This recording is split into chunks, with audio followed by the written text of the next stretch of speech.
आज मैं आप सभी के लिए पॉलिटी का बहुत ही इम्पोर्टेंट चैप्टर संविधान के स्रोत लेके आया हूँ। यानी हमारे संविधान में जो बातें हैं, जो नियम कानून है, किस देश के संविधान से क्या लिया गया है, ये आज मैं आपके लिए लेके आया हूँ। आप जितने भी बच्चे कंपटीशन की तैयारी करने वाले हैं, आप सभी को पता है कि डायरेक्ट एग्जाम में पूछ देता है कि ये बातें हमारे संविधान में किस देश के संविधान से ली गई हैं। तो ये आपके एग्जाम के लिए बहुत ही इंपॉर्टेंट चैप्टर है। सबसे पहले आप सभी को याद रखना है कि हमारे संविधान का एक बहुत बड़ा जो हिस्सा है वो आपको भारत शासन अधिनियम 1935 से लिया गया है। आप सभी को पता है कि अंग्रेज हमारे पर शासन कर रहे थे, तो हमारे भारत में वो शासन व्यवस्था चलाने के लिए अलग अलग नियम कानून बना रहे थे।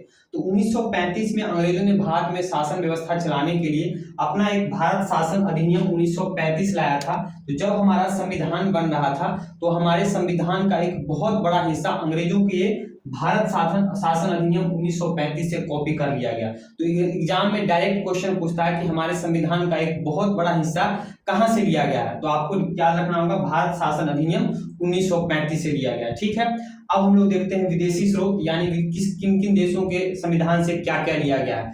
सबसे पहले है ब्रिटेन, यानी हम पर जो है ब्रिटेन ने शासन किया। तो सबसे पहले हम लोग ब्रिटेन को देखते हैं। ब्रिटेन से जो है आपको संसदीय व्यवस्था लिया गया। संसदीय व्यवस्था कहने का मतलब ये आप सभी को पता है कि हमारे संसदीय व्यवस्था में लोकसभा है, राज्यसभा है। तो इस प्रकार की व्यवस्था कहां से ली गई है? तो ये ब्रिटेन के संविधान से लिया गया। ब्रिटेन में भी जो है इस प्रकार की व्यवस्था है। नेक्स्ट हमारा संसदीय विशेषाधिकार। हमारे संसद को कुछ विशेषाधिकार प्राप्त है, ये प्रावधान भी आपको ब्रिटेन से लिया गया है। तीसरा है विधि का शासन, यानी हमारे भारत में जो भी आपको विधि का शासन चलेगा, जिस तरह हमारे संविधान में नियम कानून दर्ज है उसी के अनुसार हमारे भारत में शासन चलेगा। तो इस प्रकार की बातें कहां से ली गई हैं? तो ब्रिटेन से ली गई है, यानी भारत में विधि का शासन चलेगा। उसके बाद मंत्रिमंडल का व्यवस्था, ये मंत्रिमंडल का जो व्यवस्था का प्रावधान है ये भी ब्रिटेन के संविधान से लिया गया है। मंत्रिमंडल आप सभी को पता है कि प्रधानमंत्री की सलाह मशवरा के लिए, प्रधानमंत्री की जो है सहायता करने के लिए एक मंत्रिमंडल होता है। जैसे कि आपको सभी को पता है वाणिज्य मंत्री होता है, रेल मंत्री होता है, तो ये सब मंत्रिमंडल के अंग होते हैं। तो ये व्यवस्था भी कहां से लिया गया है? ब्रिटेन से लिया गया है। उसके बाद एकल नागरिकता, आप सभी को पता है कि भारत में एकल नागरिकता है। वहीं अगर आप अमेरिका में जाते हैं तो वहां पर आपको दोहरी नागरिकता है। सेंटर के लिए आपको अलग नागरिकता लेनी पड़ती है और राज्य के लिए अलग नागरिकता लेनी पड़ती है। लेकिन हमारे भारत में जो है सिर्फ एकल नागरिकता है, हम लोग भारत के नागरिक हैं। ऐसा नहीं कि आप अगर राजस्थान से तो आपको राजस्थान के भी नागरिक हैं, नागरिकता अलग है और सेंटर की नागरिकता अलग है। नहीं, हम सिर्फ भारत के नागरिक हैं। तो ये जो एकल नागरिकता का प्रावधान है ये भी आपको ब्रिटेन से लिया गया, यानी ब्रिटेन में भी जो है सिर्फ एकल नागरिकता है। लेकिन कभी कभी एग्जाम में ये भी क्वेश्चन होता है कि किस देश में दोहरी नागरिकता है। तो आपको याद रखना है कि अमेरिका में दोहरी नागरिकता है, वहां पर सेंटर के लिए अलग नागरिकता है और राज्य के लिए अलग नागरिकता है। तो ये हमारा हो गया ब्रिटेन से। आप लोग इसका एक एक करके स्क्रीनशॉट ले लीजिएगा और अपने कॉपी पर लिख के बार बार देखिएगा, याद हो जाएगा। ठीक है, नेक्स्ट है उसके बाद अमेरिका।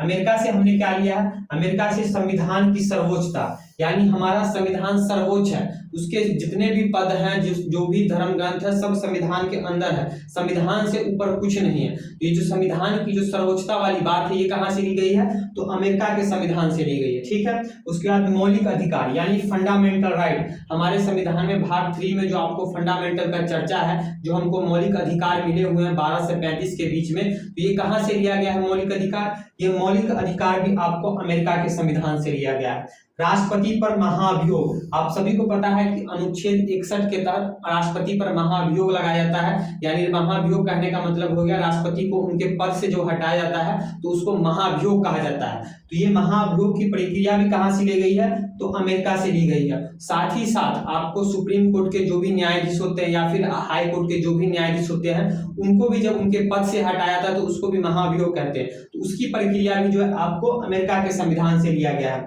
उपराष्ट्रपति का पद, आप सभी को पता है कि हमारे संविधान में एक उपराष्ट्रपति का पद है जो राज्यसभा के सभापति होते हैं। तो ये उपराष्ट्रपति का पद भी आपको अमेरिका के संविधान से लिया गया है। ठीक है, उसके बाद न्यायिक पूर्णावलोकन। न्यायिक पूर्णावलोकन कहने का मतलब हो गया जैसे कोई संसद कानून बनाती है तो हमारे सुप्रीम कोर्ट को भी ये अधिकार है कि अगर संसद ने कोई कानून बना दिया है तो हमारा सुप्रीम कोर्ट उस कानून की जांच कर सकता है कि ये जनता के हित में है कि नहीं, क्या संविधान का विरोधाभास तो नहीं कर रही है। तो इसी को न्यायिक पूर्णावलोकन कहते हैं। तो इस प्रकार की व्यवस्था भी जो है आपको अमेरिका के संविधान से लिया गया है। न्यायिक पूर्णावलोकन की चर्चा हमारे संविधान के आर्टिकल 137 में किया गया है। ये बार बार एग्जाम में पूछ लेता है कि न्यायिक पूर्णावलोकन की चर्चा हमारे संविधान के किस अनुच्छेद में किया गया है, तो अनुच्छेद 137। उसके बाद न्यायपालिका की स्वतंत्रता, यानी आप सभी को पता है कि जो अमेरिका का जो न्यायपालिका है वो बहुत ही स्वतंत्र है, बहुत ही मजबूत है। तो इसीलिए जो हमारे संविधान का जो हमारे यहाँ भी न्यायपालिका है वो भी काफी शक्तिशाली, काफी स्वतंत्र है। तो ये जो न्यायपालिका की जो स्वतंत्रता है ये भी अमेरिका के संविधान से लिया गया है। तो ये कुछ प्रमुख बातें हैं जो आपको बातें याद रखना पड़ेगा जो अमेरिका के संविधान से लिया गया है। ठीक है,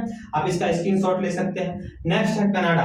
कनाडा के संविधान से क्या लिया गया है? कनाडा के संविधान से सशक्त केंद्र के साथ साथ संघीय विभाजन। कहने का मतलब ये हो गया, आप सभी को पता है कि हमारे भारत को जो है दो भागों में डिवाइड किया गया है। सबसे ऊपर सेंटर है और फिर सेंटर के अंदर क्या है, राज्य है, अलग अलग राज्य है, 28 राज्य है, फिर केंद्र शासित प्रदेश है, लेकिन सबसे ऊपर क्या है, सेंटर है। तो इसी को विभाजन को जो है संघीय विभाजन कहते हैं, यानी हमारा भारत एक संघीय ढांचा के रूप में चलता है। तो इस संघीय विभाजन वाला व्यवस्था कहां से लिया गया है? ये कनाडा के संविधान से लिया गया है। उसके साथ सशक्त केंद्र कहने का मतलब ये क्या हो गया, आप सशक्त के आप सभी को पता है कि राज्य को भी कानून बनाने का अधिकार मिला हुआ है। कुछ विषय है जिस पर राज्य कानून बना सकता है, कुछ विषय है जिस पर आपको सेंटर कानून बना सकता है, लेकिन कुछ विषय ऐसे हैं जिस पर दोनों कानून बना सकते हैं। उसमें अगर मान के चलिए उस विषय में जिस विषय में सेंटर और राज्य दोनों को कानून बनाने का अधिकार है, उस विषय पर अगर सेंटर कानून बना लेता है तो उस सेंटर कानून बना देता है, पहले राज्य कानून बना लेता है, फिर उसी विषय पर सेंटर कानून बना लेता है, तो किसका कानून मान्य होता है? तो सेंटर का मान्य होता है। यहाँ पर आपको दिखा रहा है कि सेंटर जो है राज्य से ज्यादा शक्तिशाली है।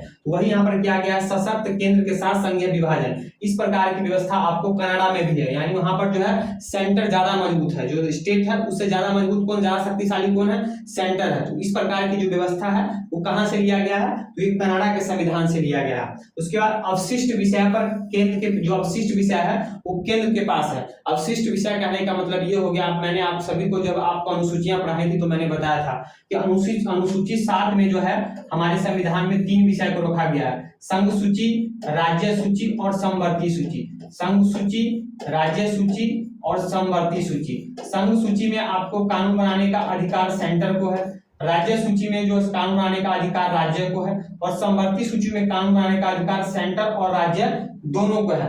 लेकिन जब हमारे संविधान निर्माता संविधान का निर्माण कर रहे थे तो उनको दिमाग में आया कि चलिए भैया संघ को तो हमने कानून दे दिया कि जो संघ कानून बनाएगा, जो राज्य विषय है वो राज्य कानून बनाएगा, और समवर्ती में दोनों बना सकते हैं। ये उन्होंने विषय भी डाल दिया कि संघ में इतने विषय हैं, राज्य में इतने विषय हैं और समवर्ती में इतने विषय हैं। लेकिन संविधान निर्माता ने सोचा कि फ्यूचर में हो सकता है कुछ ऐसे विषय आ जाए जिस विषय का हमने इसमें चर्चा ही नहीं किया है, तो फिर उसमें कानून कौन बनाएगा? हो सकता है कि फ्यूचर में केंद्र और सेंटर राज्य के बीच में विवाद हो सकता है, दोनों लड़ सकते हैं। इसलिए उन्होंने एक अलग से अवशिष्ट बना दिया कि जो भी विषय जिस विषय का चर्चा इसमें नहीं किया गया है और फ्यूचर में जरूरत पड़ती है उस विषय पर कानून बनाने की, तो वो कानून कौन बनाएगा? वो सेंटर बनाएगा। उसको कहते हैं अवशिष्ट विषय। जैसे कि आईटी हो गया। अब जो संविधान बन रहा था 1947 से पहले तो सब कौन पता था उन लोगों को 47-48 में कि भैया फ्यूचर में आईटी के लिए कानून बनाना पड़ेगा।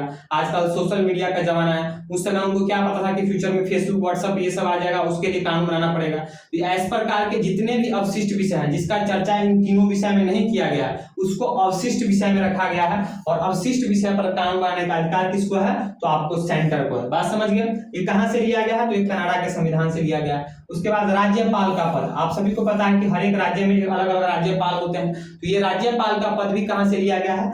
कनाडा के संविधान से लिया गया है। तो ये 3 प्रमुख बातें आपको याद रखनी पड़ेगी। ठीक है, नेक्स्ट हमारा आयरलैंड के संविधान से। आयरलैंड के संविधान से क्या लिया गया है? तो राज्य के नीति निर्देशक तत्व यानी डीपीएसपी। आप सभी को पता है भाग 4 में राज्य के नीति निर्देशक तत्व का चर्चा है, अनुच्छेद 36 से 51 के बीच में। तो ये जो राज्य के नीति निर्देशक तत्व है इसका प्रावधान कहां से लिया गया? इसका हमारे संविधान में प्रावधान कहां से किया गया? तो आयरलैंड के संविधान से राज्य के नीति निर्देशक तत्व को लिया गया। उसके बाद राज्यसभा के लिए मनोनीत सदस्य। आप सभी को पता है कि जो हमारे राष्ट्रपति हैं वो राज्यसभा में कला, विज्ञान, साहित्य अलग अलग क्षेत्र से जो है 12 सदस्यों को राज्यसभा में मनोनीत करते हैं। तो ये प्रावधान कहां से लिया गया है? ये भी आपको आयरलैंड के संविधान से लिया गया है। राष्ट्रपति की निर्वाचन प्रक्रिया, आप सभी को पता है जो राष्ट्रपति का निर्वाचन प्रक्रिया है वो अलग प्रक्रिया होता है। तो जो राष्ट्रपति का निर्वाचन प्रक्रिया ये भी कहां से लिया गया है? ये भी आपको आयरलैंड के संविधान से लिया गया। ठीक है, ये समझ गए आप। अब नेक्स्ट देखिए जर्मनी से क्या लिया गया है? जर्मनी के समय जो आपातकाल के समय जो हमारे मूल अधिकार है उसको सस्पेंड कर दिया जाता है, यानी प्रतिबंध कर दिया जाता है। कहने का मतलब आप सभी को, हमको पता है कि हमको मूल अधिकार मिले हुए हैं, लेकिन जो हमारा आपातकाल लगता है, आप सभी को पता है कि आपातकाल जो है अनुच्छेद 356 के तहत राष्ट्रीय आपातकाल लगता है, अनुच्छेद 360 के तहत आपको जो है वित्तीय आपातकाल लगता है। जो जब हमारे देश में अगर आपातकाल लगेगा, इन दोनों आपातकाल लगता है 356 और 360, यानी राष्ट्रीय आपातकाल और वित्तीय आपातकाल, उस समय हमारे मूल अधिकार को जो है, फंडामेंटल राइट को जो है, कुछ जब तक हमारा ये राष्ट्रीय आपातकाल लगा होता है तब तक के लिए सस्पेंड कर दिया जाता है। आपको उसको हटा नहीं दिया जाता, सस्पेंड यानी प्रतिबंध लगा दिया जाता है। सिर्फ आपको जो अनुच्छेद 21 के तहत हमको मौलिक अधिकार है, यानी जीने का अधिकार है, इसको छोड़कर बाकी के जितने आपको मौलिक अधिकार है उसको सस्पेंड कर दिया जाता है। सिर्फ अनुच्छेद 21 को छोड़कर बाकी के जितने मूल अधिकार है क्या आते हैं, सस्पेंड करते हैं। ये प्रावधान कहां से लिया गया है, ये आपको जर्मनी से लिया गया। आपातकाल का प्रावधान जर्मनी से नहीं लिया गया। सिर्फ जो आपातकाल के समय जो हमारे मूल अधिकार सस्पेंड हो जाते हैं, प्रतिबंध हो जाते हैं, ये प्रावधान आपको जर्मनी के संविधान से लिया गया। बात समझ गए। उसके बाद फ्रांस, यानी फ्रांस से क्या लिया गया, गणतांत्रिक व्यवस्था। गणतांत्रिक व्यवस्था कहने का मतलब हो गया, जो हमारे यहाँ जो राष्ट्रपति होते हैं, ये राष्ट्रपति जो आपको वंशानुगत नहीं होते हैं, या आपको इनका भी चुनाव होता है। जैसे आप ब्रिटेन में देखते हैं, ब्रिटेन में जो आप वहाँ का सर्वोच्च नागरिक होता है, जो वहाँ जैसे आपको पता है कि महारानी अभी मरी थी, इसी साल मरी थी, वो क्या है, वंशानुगत है। जब वो मर गई तो उनका बेटा वहाँ का जो है राजा बन गया। तो ब्रिटेन में क्या है, ये पद जो है वंशानुगत चलता आता है, यानी जो राज्य जो अपने सेंटर का जो भी देश का जो सर्वोच्च अधिकारी होता है, सर्वोच्च नागरिक होता है, वो वंशानुगत है। लेकिन हमारे भारत में क्या है, ये वंशानुगत नहीं है। राष्ट्रपति कोई भी बन सकता है, कहीं से भी आ सकता है, आप सब देख सकते हैं। इसी को गणतांत्रिक व्यवस्था कहते हैं। ये गणतांत्रिक व्यवस्था कहां से लिया गया, ये भी फ्रांस के संविधान से लिया गया। बात समझ गए। उसका दक्षिण अफ्रीका, दक्षिण अफ्रीका से जो है संविधान संशोधन। आप सभी को पता है कि अनुच्छेद 368 के तहत हमारे संविधान में किसी प्रकार का संशोधन होता है। ये संशोधन की प्रक्रिया भी जो है आपको दक्षिण अफ्रीका के संविधान से लिया गया है। कहां से, दक्षिण अफ्रीका के संविधान से। इसमें तो एक एक बात आप आराम से याद रख सकते हैं, स्क्रीनशॉट ले लीजिए। आगे देखिए, ऑस्ट्रेलिया के संविधान से, ऑस्ट्रेलिया के संविधान से जो है केंद्र राज्य संबंध, यानी हमारे केंद्र और राज्य के बीच में जो एकदम डिवाइड किया गया है संबंध, उसको बताया गया है कि आप दोनों में बीच क्या संबंध है। इस प्रकार की व्यवस्था कहां से लिया गया है, तो ऑस्ट्रेलिया के संविधान से लिया गया। समवर्ती सूची, अभी जस्ट मैंने आपको बताया, अनुसूची 7 में जो है 3 विषय है, सूची, राज्य सूची और समवर्ती सूची। तो जो समवर्ती सूची है, इसमें समवर्ती सूची में आपको जो है केंद्र और राज्य दोनों कानून बना सकते हैं। ये वाला प्रावधान आपको ऑस्ट्रेलिया के संविधान से लिया गया है, ठीक है।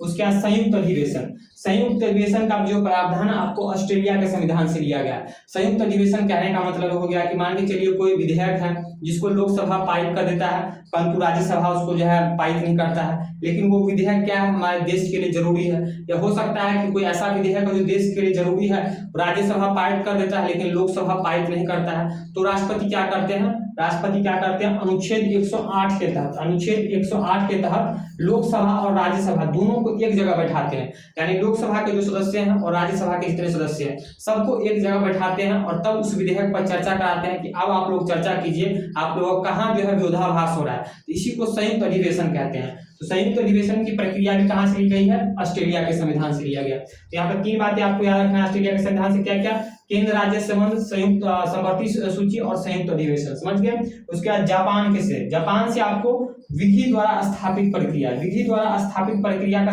प्रावधान कहां से लिया गया है, जापान के संविधान से।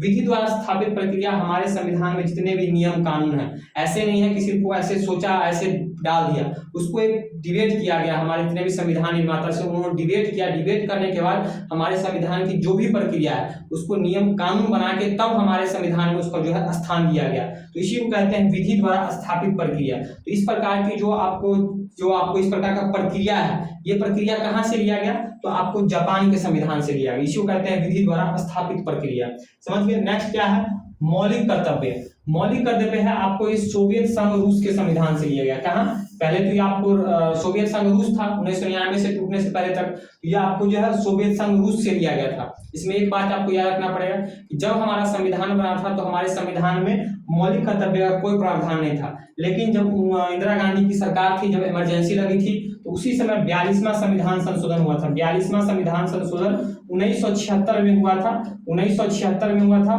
और इसी संविधान संशोधन के द्वारा हमारे संविधान में मौलिक कर्तव्य का प्रावधान किया गया और इसको आपको भाग 4 भाग 4 के क में, भाग 4 के ए कहिए या फिर क में इसको रखा गया। और अनुच्छेद आर्टिकल पूछ लेगा तो आर्टिकल आपको 51 के ए में रखा गया। कहां पर?